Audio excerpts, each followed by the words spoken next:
అలాగే town bank విషయానికి వస్తే అక్కడ కూడా గతంలో 2018లో కూడా మేము ఎలక్షన్స్కి వెళ్ళాం.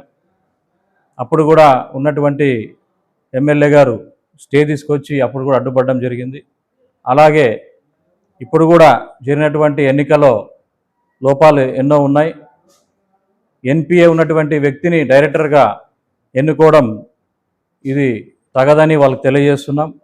అలాగే ఇప్పుడున్నటువంటి చైర్మన్ గారు వారు కూడా వయసు రీత్యా కొంచెం ఇబ్బందికి గురవుతున్నారు. కాబట్టి పాలకవర్గం అనేది సరిగా లేనందున ఎన్నికలు ఏర్పాటు చేసి ప్రజాక్షేత్రంలోకి వెళ్ళి ఎన్నికలు జరిపి ముందుకు వెళ్ళవలసిందిగా వాళ్ళకి ఈ సభాముఖంగా ప్రెస్ మీట్ ద్వారా వాళ్ళకి తెలియజేస్తున్నాం. గడిచిన రెండు రోజుల క్రితం వైఎస్ఆర్సీపీ పార్టీ నాయకులు మా యొక్క టౌన్ బ్యాంక్ పైన చులకనైన మాటలతో నిందించారు. వాళ్ళు ఒక మాట అంటూ ఎన్పిఏ అయిన వాళ్ళని డైరెక్టర్లుగా నియమించాలంటున్నారు. ఇక్కడ ఉన్న 9 మంది డైరెక్టర్లను వైస్ చైర్మన్ మరియు చైర్మన్లో ఏ ఒక్కరినైనా సరే ఎన్పిఏ కానీ కనీసం లోన్ ఉందైనా సరే నిరూపిస్తే, ఇప్పుడు చెప్తున్నాం, కనీసం లోన్ ఉందని నిరూపిస్తే మేము రాజీనామా చేయడానికి కూడా సిద్ధంగా ఉన్నాం. వైఎస్ఆర్సీపీ నాయకులు గమనించాలి.